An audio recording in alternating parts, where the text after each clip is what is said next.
بسم الله والصلاة والسلام على رسول الله. اتكلمنا في الفيديوهات السابقة اننا فاهمين التلاجة غلط، وفي حاجات كتيرة جدا احنا معظمنا بيحطها في التلاجة بدون داعي، وبتعمل زحمة وبتعمل كركبة للتلاجة وبتسحب كهرباء كتيرة جدا، بالاضافة انها ممكن تأثر على موتور التلاجة وبتعمل له اجهاد. وقلنا ازاي نقلل الكركبة اللي موجودة في التلاجة وازاي نرتبها، واللي ما شافش الفيديوهات يا جماعه ممكن يرجع لها، ان شاء الله هيستفاد كتير. النهارده هنتكلم عن اشهر 10 اطعمه ممكن تتخزن خارج الثلاجه، ومش كده وبس، هنعرف ان وجودها في الثلاجه ممكن يقلل القيمه الغذائيه بتاعتها وممكن تضرنا. خلي بالكم، يعني ممكن الاكل احنا بنحطه عشان نحفظه، لا ده ممكن يبوظ الاكل وممكن تضرنا كمان. وقبل كده ارجوكم فضلا وليس امرا، اللي مش مشترك في القناه يشترك، واللي بيشوفني من موقع اخر يعمل لي متابعه، وطبعا الشير واللايك والحاجات اللي انتم عارفينها دي، والتعليقات باي شيء حتى في المحتوى او خارج المحتوى، ان شاء الله هجاوب على اي سؤال. ندخل في الموضوع عشان عارف ان انتم مش عايزين التطويل في الكلام. هنحاول اختصر الكلام كتير قوي، هحاول اختصر. اول صنف من الاصناف اللي تنضر في وجودها في الثلاجه وممكن تضرنا. اول حاجه البطاطس. ليه البطاطس بقى؟ البطاطس لما بتتحط في الثلاجه، احنا عارفين البطاطس المكونات الاساسيه نشا. النشا ده لما بيتحط في الثلاجه بيتحول الى سكر. السكر ده لما يتقلى، البطاطس تتقلى او تتسلق، بيتحول لماده خطيره جدا من مسببات السرطان، اسمها الاكريلاميد اللي احنا قلنا عليها قبل كده.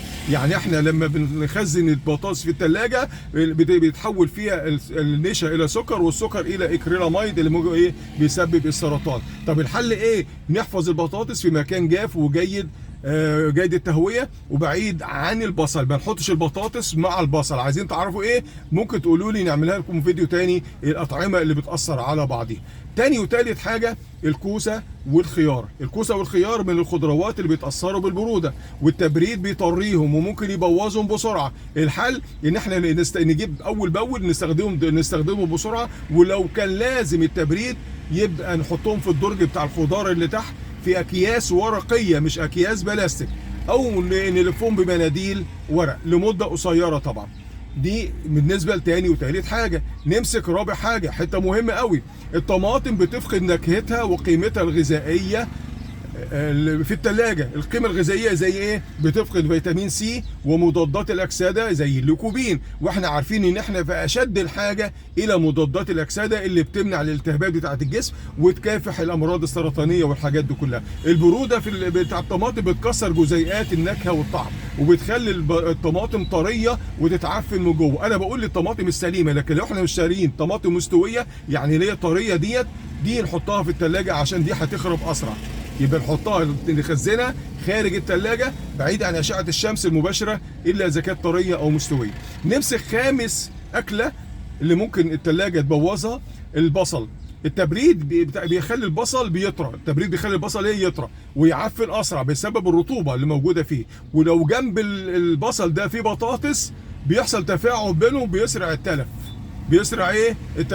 البطاطس بتبوظ بسرعه اكتر. لو عايزين برضو تعرفوا في الفيديو قولوا لي، اعمل لنا الفيديو الحاجات اللي بتاثر على بعضيها لما تتخزن مع بعض.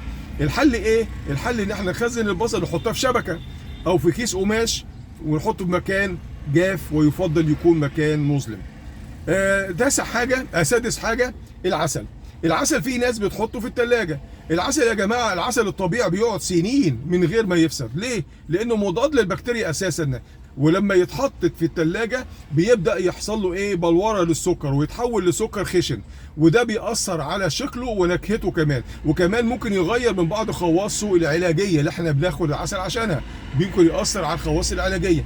الحل نخليه في برطمان ونحطه بمكان جاف ومظلم. نمسك سابع حاجه زيت الزيتون. في ناس بتجيب زيت الزيتون بتقول لك عشان غالي نحطه في الثلاجه، لا ده بالعكس، نحطه بره الثلاجه.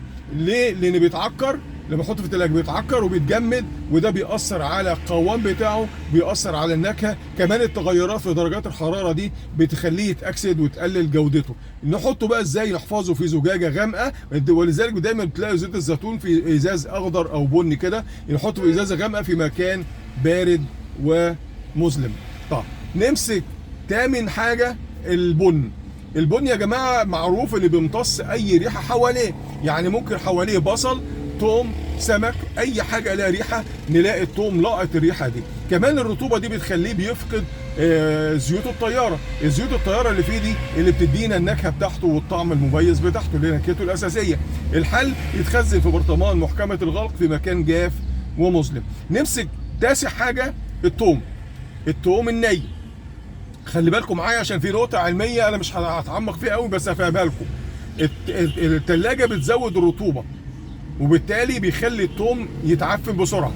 الحل ان احنا نخزن التوم في مكان جيد التهويه وجاف طبعا. طب في ناس هتقول لي الحته دي مهمه، في ناس بتقول لي احنا بنقطع التوم ونفصصه والكلام ده ونقطعه ونحطه في زيت في برطمان والبرطمان نحطه في الثلاجه. لو حطيت الزيت على التوم في برطمان في الثلاجه ولا حتى خارج الثلاجه في منتهى الخطوره، ممكن يحصل لنا تسمم، اسمه تسمم بوتوليني في منتهى الخطوره، خطير جدا جدا جدا. ليه بقى؟ فسرها لنا كده، هحاول ابسط المعلومه. لان الزيت لما يتحط على التوم ده بيخلي التوم في بيئه لا هوائيه، يعني خاليه من الاكسجين، والبيئه دي بتشجع نمو بكتيريا خطيره جدا اسمها كوليستريديوم بوتولينيوم. الكوليستريديوم بوتولينيوم دي بتفرز سموم وتعمل تسمم خطير جدا جدا جدا. طب هتقول لي طب احنا بنحب نحط التوم في الزيت، طب هنشيلها ازاي؟ لو في ضروره تعمل كده بتحطها في الفريزر، ما تحطهاش في الثلاجه ولا بره الثلاجه، نقطه مهمه. تاسع حاجه من الاطعمه البطيخه السليمه. في ناس بتجيب البطيخه وتحطها في الثلاجه، انا ما اعرفش ليه. طب ما لما تتقطع حطها في الثلاجه، لا بيحطها في الثلاجه. وجود البطيخه السليمه في الثلاجه واحنا عارفين بنستفاد بالبطيخ في اكتر في المضادات الاكسده اللي جواها، زي مضادات الاكسده زي الليكوبين والبيتا كاروتين. لما بنحط البطيخه كامله في الثلاجه دي بتقلل مستويات مضادات الاكسده اللي احنا عارفين احنا محتاجينها، اللي بتقلل الالتهابات وبتقلل فرص الاصابه بالامراض السرطانيه. طب كده خلصنا البطيخ، لكن لما تتقطع تتحط في الثلاجه لان كده هتقطع هتتاكل يعني. طب عاشر حاجه والاخيره اللي هي الباذنجان. الباذنجان يا جماعه من الخضروات الاستوائيه، يعني بيحب الدفى ودرجه حراره الثلاجه بتكون اقل من 10 طبعا. دي بتعمل صدمه بتخليه يطرى بسرعه ولونه بيغمق من جوه وممكن يفقد مضادات الاكسده اللي فيه. برضه نفس الكلام، احنا محتاجين مضادات الاكسده. مضادات الاكسده دي زي الانثوسيانين وطعمه طبعا بيتغير ويصبح مر احيانا. بس كده الفيديو انتهى. واخيرا الثلاجه اختراع عبقري بس مش سوبرمان. في اكلات بتحب الدفء اكتر من اكلات اخرى، اكتر من البرد، ولو عرفنا نخزنها صح هنحافظ على صحتنا وطعم اكلنا، وهنوفر كمان كهرباء في الوقت اللي احنا في اشد الحاجه ان احنا نوفر فاتوره الكهرباء.